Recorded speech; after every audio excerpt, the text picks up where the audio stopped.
आज का हमारा टॉपिक है पार्लियामेंट।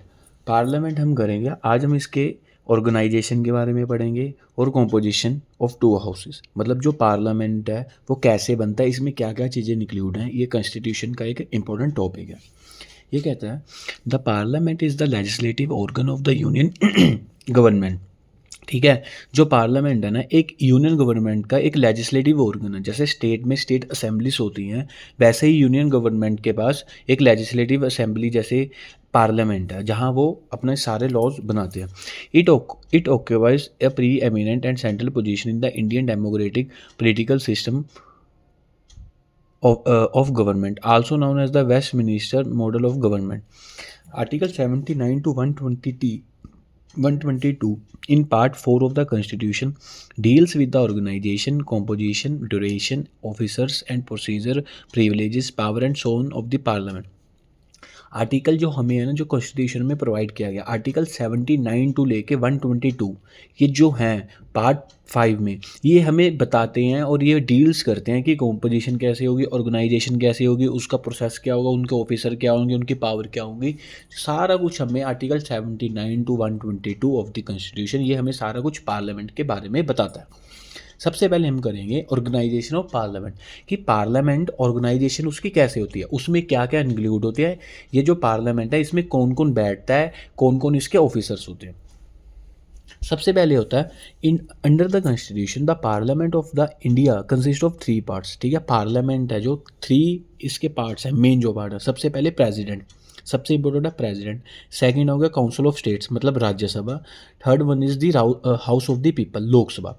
ठीक है, जो पार्लियामेंट है उसकी 3 बॉडीज़ हैं, मतलब जो 3 चीज़ों से मिलकर बना है।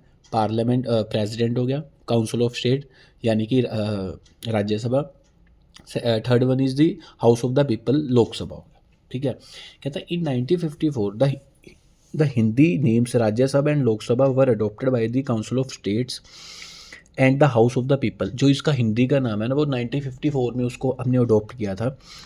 द राज्यसभा क्या है, the Rajya Sabha is the house, upper house, मतलब सेकंड चैम्बर। ठीक है, जो राज्यसभा है ना, हम उसको क्या कहते हैं, अपर हाउस। ये जो सेकंड चैम्बर है पार्लियामेंट का। उसके बाद आ गया और हाउस ऑफ द एल्डर, जो मतलब बड़ा हाउस है। And the Lok Sabha is the lower house, first chamber और पॉपुलर हाउस। मतलब सबसे पहले लोकसभा का, जिसको हम फर्स्ट चैम्बर कहते हैं। उसके बाद आ गया सेकंड ये राज्यसभा, जिसको हम अपर हाउस कहते हैं।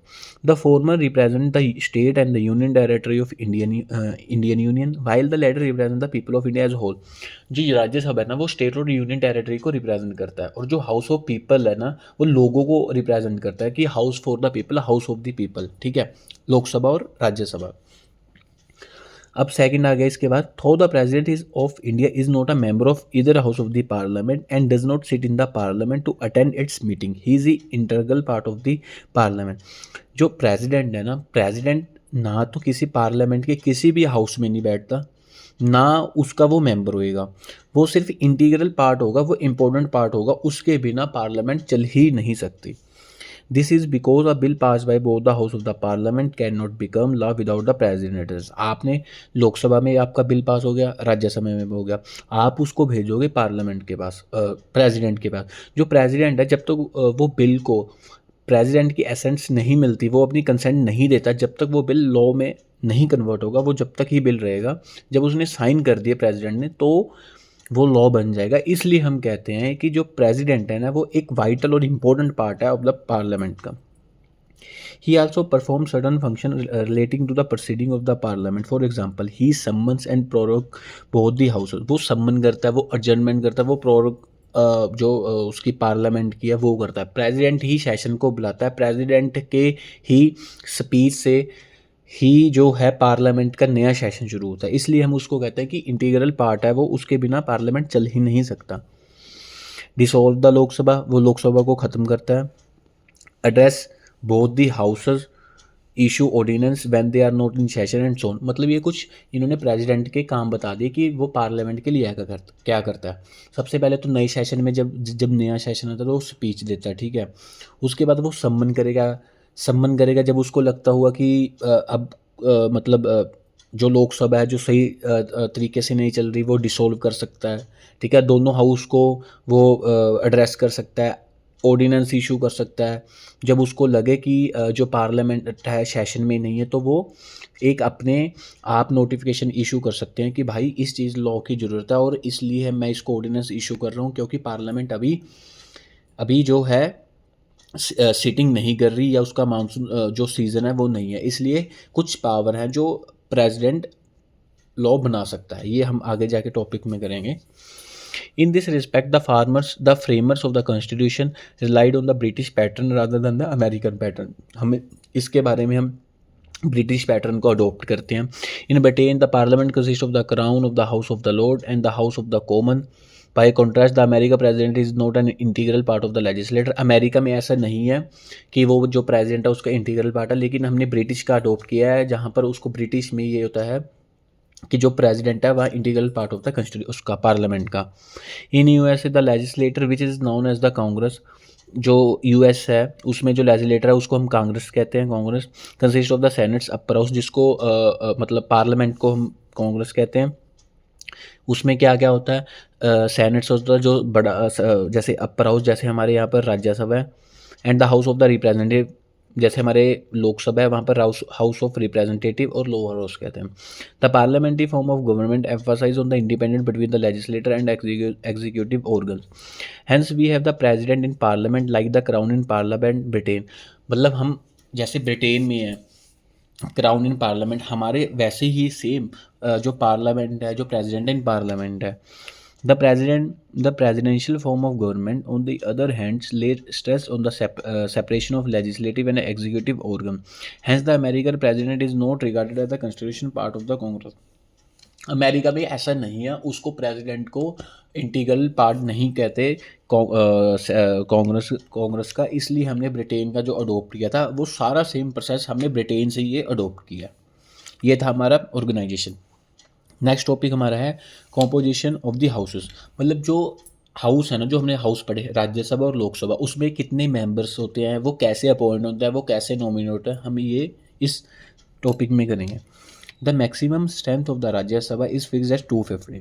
जो राज्यसभा है ना, जो अपर हाउस है, उसमें 250 मेंबर होंगे, 250, out of which 238 are to be representative of the states and the union territory. उसमें से जो 238 होंगे ना, वो मेंबर किसको रिप्रेजेंट करेंगे, स्टेट्स को और यूनियन टेरेटरी को। और जो उसमें से 12 होंगे वो नॉमिनेट करेगा कौन, president. At present the Rajya Sabha has 245 members. Of this, 229 members represent the states and 4 members represent the union territory and 12 members are nominated by the president. ये जो 12 मेंबर है ना, जो नॉमिनेट करेगा प्रेसिडेंट, ये किसी भी फील्ड से हो सकते हैं, कोई लिटरेचर, कोई आर्ट, कोई साइंस, किसी भी, उसको जब उसको लगता है कि ये इस चीज़ में फील्ड में एक्सपीरियंस बंदा, तो प्रेसिडेंट उनको अपॉइंट कर सकती है एज ए राज्यसभा मेंबर। ठीक है। The fourth schedule of the constitution deal with the allocation of the seats in the Rajya Sabha to the state and the union territory. जो शेड्यूल है ना हमारे, जो कॉन्स्टिट्यूशन में दी गई हैं, उसमें से फोर्थ शेड्यूल हमें बताता है कि किस हिसाब से मतलब कितनी सीटें जो राज्यसभा की स्टेट को दी जाएंगी और यूनियन टेरिटरी को दी जाएंगी। उसके बाद आ गया रिप्रेजेंटेशन ऑफ स्टेट्स। सबसे पहले कि जो है रिप्रेजेंटेशन ऑफ स्टेट, कैसे राज्यसभा में उनको मेंबर दिए जाएंगे। The representative of the state in the Rajya Sabha are elected by the elected member of the state legislative assembly. जो कहते हैं ना, जो आपने जो मेंबर्स होंगे जो स्टेट को रिप्रेजेंट करेंगे राज्यसभा में, वो कैसे इलेक्ट होंगे, स्टेट के जो लेजिस्लेटिव असेंबली के जो मेंबर्स होंगे ना, वैसे वो इलेक्ट करेंगे। जो राज्यसभा में जो स्टेट, जो हमने 250 मेंबर्स की बात की है, वो कैसे अपॉइंट होंगे, वो हमें ये बताता है कि जो स्टेट लेजिस्लेटिव है ना, वहाँ के जो एमएलए हैं वो उनको अपॉइंट करेंगे। The election is held in accordance with the system of proportional representation by means of single transferable vote.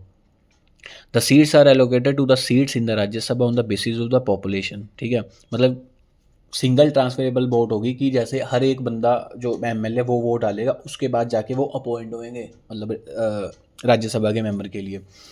तो ये सीट्स एलोकेट जो होती हैं स्टेट्स को राज्यसभा में डिपेंड पॉपुलेशन के डिपेंड करता है कितनी किसी जो है स्टेट में या किसी लेजिस्लेटिव कंस्टिट्यूंसी में कितनी पॉपुलेशन है, उस हिसाब से वो सीट्स एलोकेट होती हैं राज्यसभा में। Hence the number of the representation vary from the state to state. For example जैसे यूपी ज़्यादा बड़ी स्टेट है तो उसमें 31 मेंबर दिए हैं, while Tripura has first 1 member only. तो इस हिसाब से डिपेंड करता है आपकी स्टेट पॉपुलेशन से। तो सेकंड आ गया representation of the union territory. अब जो यूनियन टेरिटरी है वो उसको रिप्रेजेंट करेंगे, वो कैसे उनका उनको सीट्स कैसे मिलेंगी, कितने वो नंबर्स होंगे उनके राज्यसभा में, ये हमें बताता है। The representative of the union each union territory in the Rajya Sabha are indirectly elected by the member of electoral college specially constitute for the purpose. ये इलेक्टोरल कॉलेज होगा जो स्पेशली इनके लिए बना होगा कि जो राज्यसभा के मेंबर हैं जो यूनियन यूटी को रिप्रेजेंट करेंगे उनका कैसे इलेक्शन प्रोसेस होगा।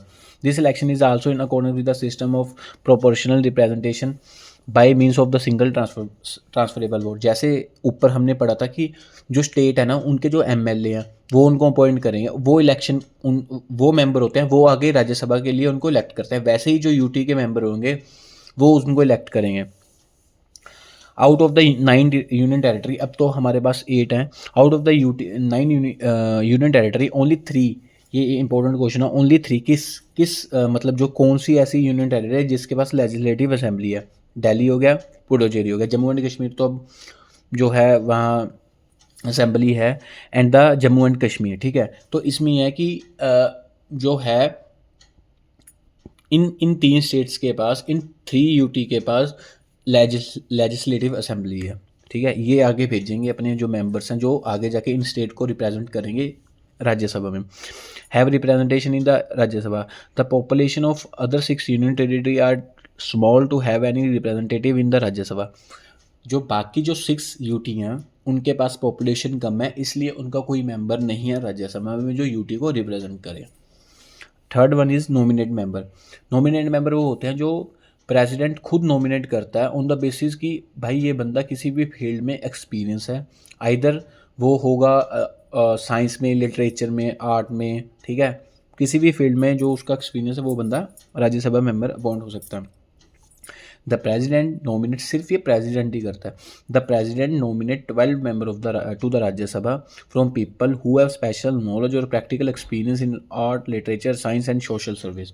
The rationale behind this principle of nomination is to provide eminent person as a place in Rajya Sabha without going through the process of election. It should be noted here that the American Senate has no nominated member. जो America की senate है ना उसमें ऐसा कोई member नहीं है nomination. Nominate member सिर्फ हमारे इंडिया में ही है जो जिसको प्रेसिडेंट जो है नॉमिनेट करता है ऑन द बेसिस कि इस बंदे को इस किसी भी स्पेशल नॉलेज या किसी भी फील्ड में, art, science, social service, literature में, तो वो उनको आगे राज्यसभा मेंबर के लिए नॉमिनेट कर सकता है।